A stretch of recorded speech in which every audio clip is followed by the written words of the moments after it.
Good evening to you once again, and thank you for your company tonight on Rwanda Television News. And as we start it off, President Paul Kagame has highlighted on how Rwanda navigates geopolitical pressures and baseless criticisms, emphasizing the country's resilience and determination to withstand and overcome such challenges. In an exclusive interview with the Rwanda Broadcasting Agency on Monday, he touched on a wide range of topics around which national, regional and international were included. Adam Skuzera, start us off tonight. Nyakubahwa Perezida wa Repubulika, murakoze kuha abanyarwanda umwanya wanyu. Areas of achievement and successes in Rwanda's development west over the 3 decades featured readily in this interview, which took almost 2 hours. The head of state attributed the success registered to the resilient Rwandans who have worked around the clock for the past 30 years. President Paul Kagame, however, challenged the youth to take the lead as there is still a long way to go for the sustainable development. He called on Rwandans to strive the self-reliance, drawing experience from the liberation struggle instead of waiting for the foreign support. Mu kwibohora rero icyo bivuze ni ukuvuga ngo aho twatangiriye iyo nzira turimo yo kwibohora yo gukomeza gutera imbere mu gihugu. What liberation means is that it's where we started the path, or liberation, and developing the country. There are those who are not happy with this progress, preferring that we remain starving and poor. This liberation reminds us of the need to rely on ourselves, disregarding advice from those who may think they know better. They should instead focus and tell that to their own people, because we understand our own path. All those are not God, the Creator.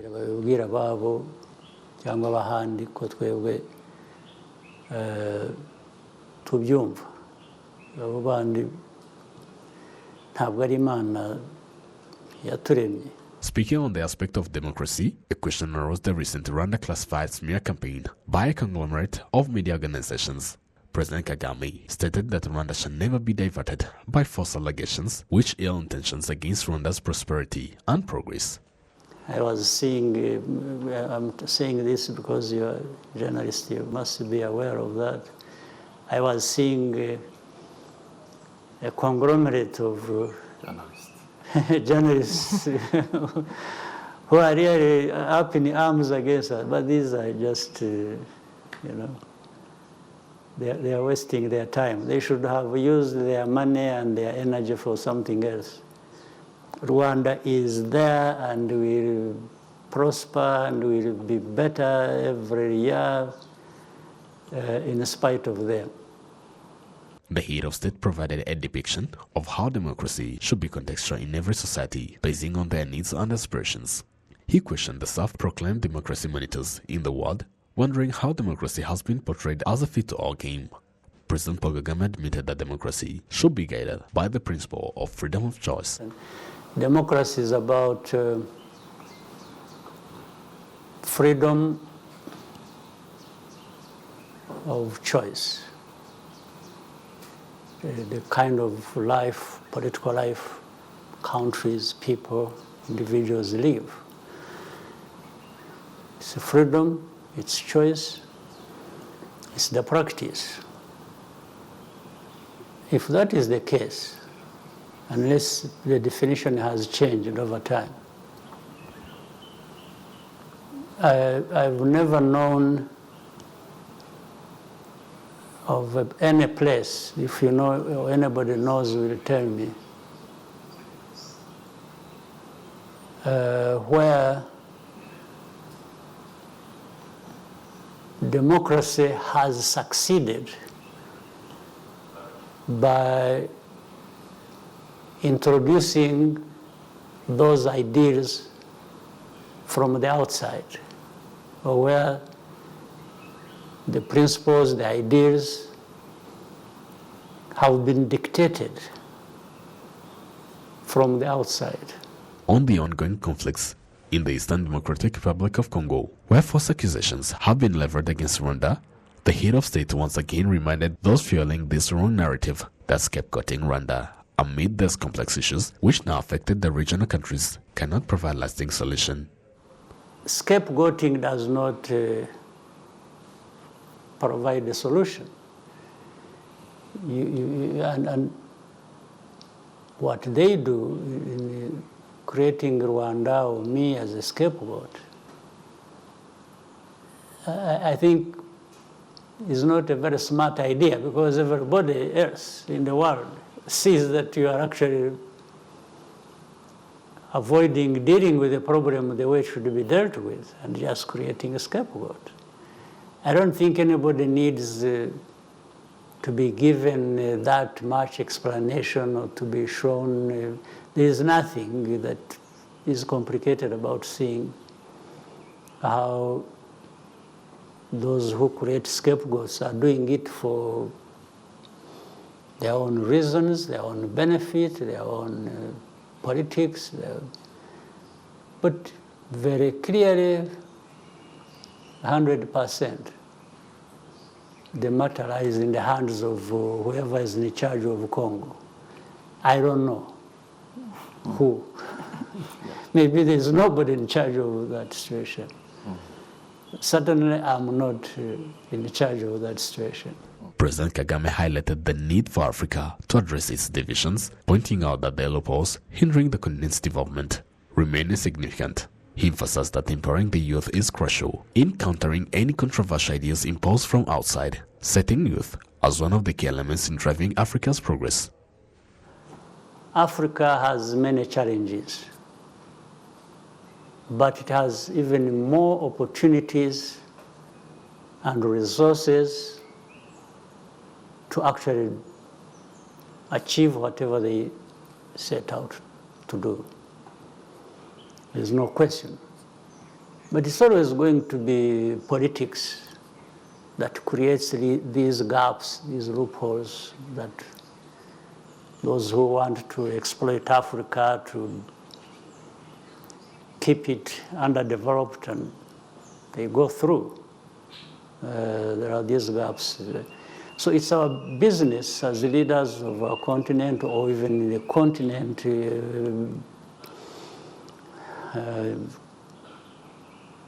continent's people, the young, the old, to have this politics that says no. We know better, we want better, and it's possible, and we must do it, but working together is going to be the starting point. If one country wants to develop in its own, it doesn't matter. There is no big country in Africa really.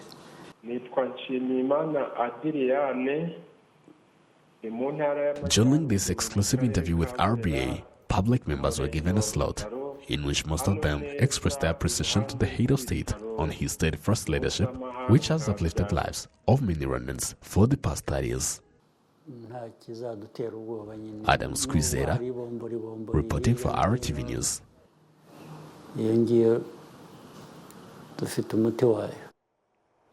Thank you, Adams, for the report. And moving ahead, 30 years after the genocide against the Tutsi, international and domestic criminal justice experts convened to reflect on the challenges and achievements in pursuing justice and preventing future atrocities.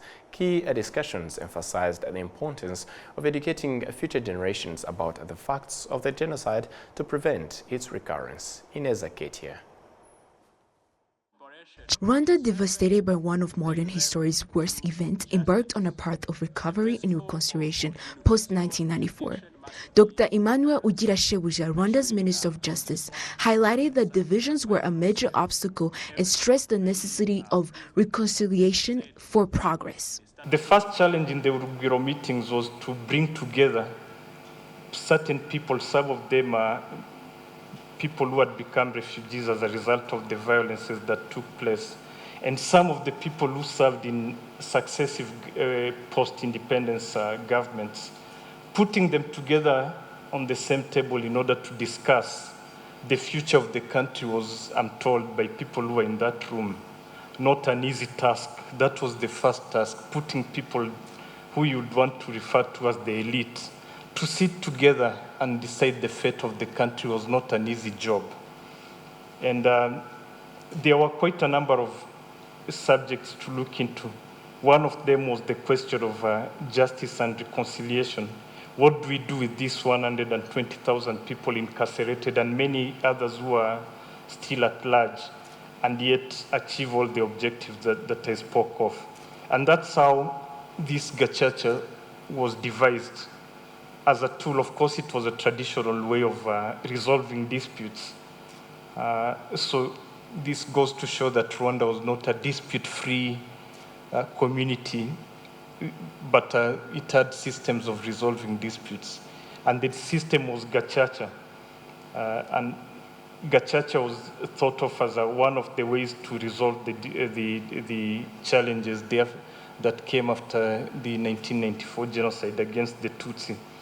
Neteju Marius, Inspector General of Rwanda's National Public Reconciliation Authority, and discovered the dual imperative of persecuting perpetrators while safeguarding victims who serve as witnesses. And then the unit started to locate, identify where those victims and witnesses, key witnesses, were located, to start inviting not only the Rwanda National Police to protect them, but also to invite local authorities to deal with the security of those witnesses and the victims. And that started to work systematically.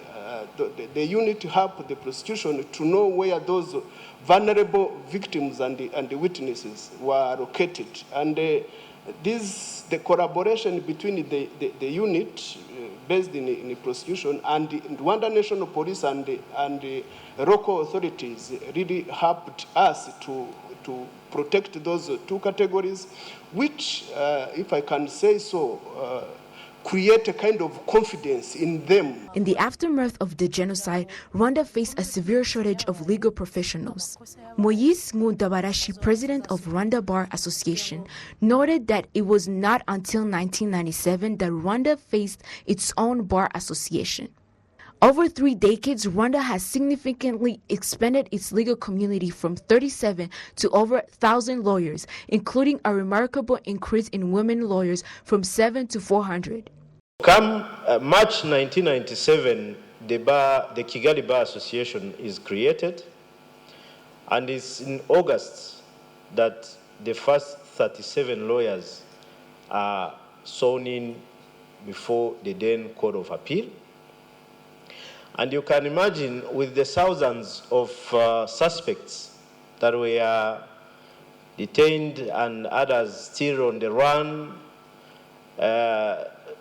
37 lawyers, the role that they were going to play in such a situation, it was pretty much like an impossible one.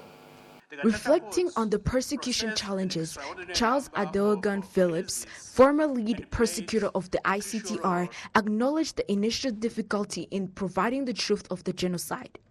He cited personal experiences from trials in Kibuye and Bugesera, highlighting ongoing challenges in international collaboration to bring all perpetrators to justice. One of the first challenges we faced was having to prove the mere existence that the genocide occurred in Rwanda. I think for us that had a very delaying effect on the work in the early days, because of course we had to call experts to help us, both historical experts, forensic experts, to show that genocide really happened. But along the years, the tribunal then evolved and took judicial notice of the existence of a genocide, which then made the cases a lot more streamlined. Didn't make them easier, but they made them a lot more streamlined, and we were able to focus on the culpability of the individual perpetrators. Despite substantial progress, Rwanda continues to press for international cooperation in apprehending suspects sheltered in various countries. Over 1,000 arrest warrants have issued, leading to 59 arrests, with 29 suspects extradited or transferred to Rwanda and 30 persecuted abroad. Inez Ketia, RTV News. The National Electoral Commission has announced that the number of volunteers for the presidential and parliamentary elections will increase from 70,000 to over 100,000, with a budget exceeding 8 billion Rwandan francs. We do have the details with Olive Nete. Apart from the National Electoral Commission, which has announced that preparations are almost complete, voters say that they have finished their tasks. This includes updating their information on the voter list, obtaining identity cards, and identifying their polling stations.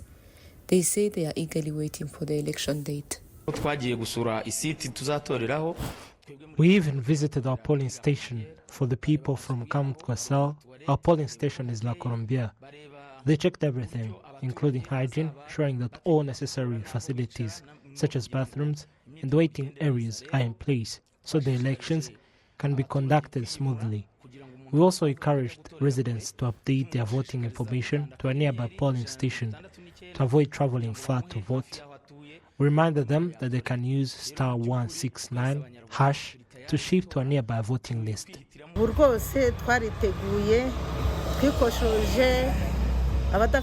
We are very ready. We have updated the voter list, and those without IDs have had the chance to obtain them and now know their polling stations. For those who have not yet met all the requirements, their respective cells are assisting them so that they can also participate in the upcoming elections. We women in Muhima are fully prepared and are eagerly awaiting the 15th of July to vote for the exemplary president.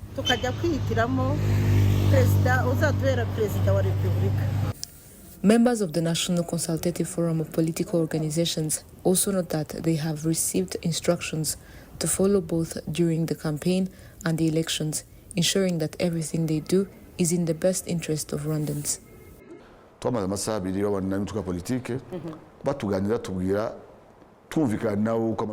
We spent almost 2 hours in a meeting with political organizations, discussing how the election should be conducted and inquiring about the progress with the necessary preparations. We discussed and agreed on the importance of being outstanding and seeking votes respectfully, using appropriate messages directed at Rwandans. This includes showing the electorate what you plan to do for them and considering the language used when speaking to people so they can be proud of having good politicians who provide messages of unity and patriotism. By doing this, we can better understand why people should vote for you. The chairperson of the National Electoral Commission, Honorable Odaga Sinzigwa, indicated that the number of volunteers will increase from the current 70,000 to over 100,000. The number of polling stations has also been increased to facilitate quicker voting. She urged all candidates campaigning to abide by the law and ensure a safe environment both during the campaign and on election day. There are basic and usual requirements that the country is accustomed to working under, such as ensuring proper hygiene, providing seating for those waiting, and offering shaded areas for the elderly. This time, we are requesting that polling stations be located closer to health centers. This way, if someone has a medical issue, they can be quickly taken to the hospital. As humans, we understand that anyone can fall ill at any time. We are in discussions with political organizations to ensure that they do this for the people. We believe that since there are usual requirements, we will continue to work with them and remind them of these necessities. The National Electoral Commission reveals that 9.5 million Rwandans aged 18 and above are on the voter list for these elections, with about 2 million voting for the first time. This time, all around the country, elections will be held at 2,441 polling stations with 17,400 polling booths. Olive Nete, RTV News. Citizens owning shops in Mahoko and Kabidizi centers in Rubavu district have spent a year with their houses locked, and they now appreciate the government's decision of reopening them after an analysis saw that the risks of Asebea River overflowing and causing damage have now diminished. It was joy as residents heard of the government's decision to reopen their houses. They can now operate after a year of closure.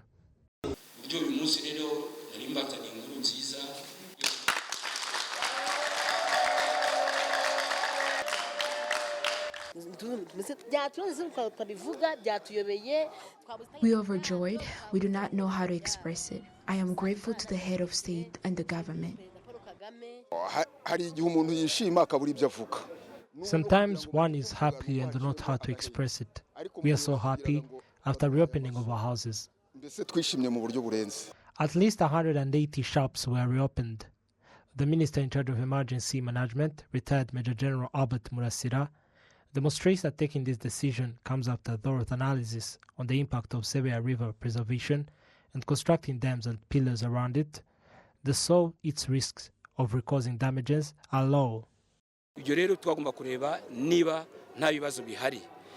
had to make sure that there are no problems, and the issues solved include the construction of the dam that absorbs too much water from the overflow.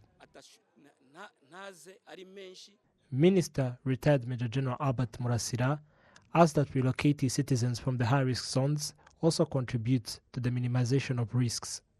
ariko mugiye kureba neza ntago byashakuje cyane kimwe n'umwaka ushize. When you also look, the damages were there, but not like the previous years.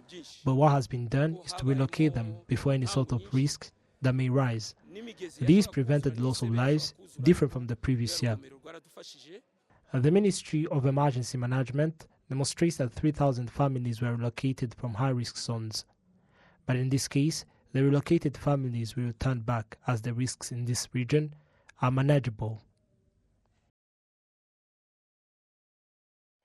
Residents of the districts of Ngoma, Bugesera and Nyanza praised the ongoing construction of the road connecting these districts as a solution in easing trade and transport between the southern and the eastern parts of the country.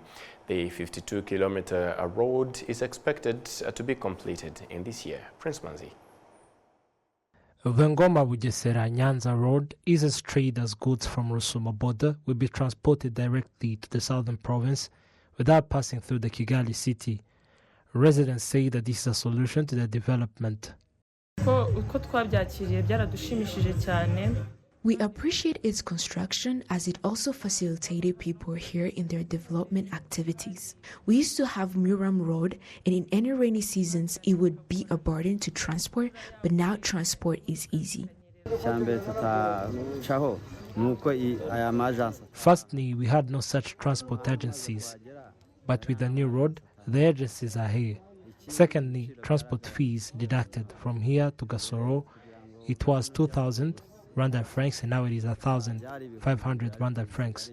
From here to Ruhuha, it was 1,500, but now it is 800 Rwanda francs.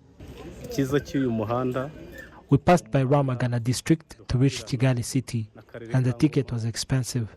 But now from Goma, Bugesera, and then to Kigali, it is not a long journey.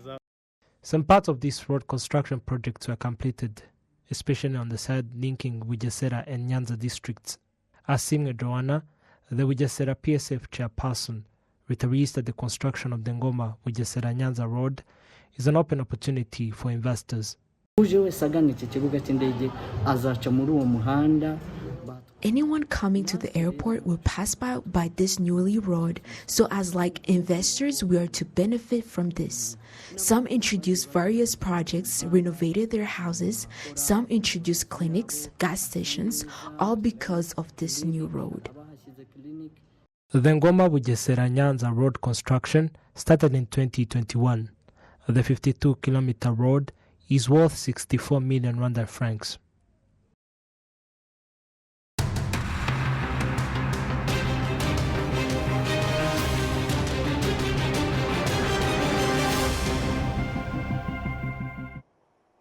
Those who have embraced the new relatively sport pickleball in Rwanda attest that its growing popularity with each passing day. Enthusiasts of the game highlight its significant mental health benefits, encouraging people from all walks of life to participate. Cedric Irakoze brings us the details. Pickleball, a highly popular game in the United States, has gained the traction largely due to its appeal among older adults. Mugisha Zakari credited with introducing pickleball to Rwanda and attributes the inspiration for bringing the sports to high country to observing its success in other nations and conducting subsequent research.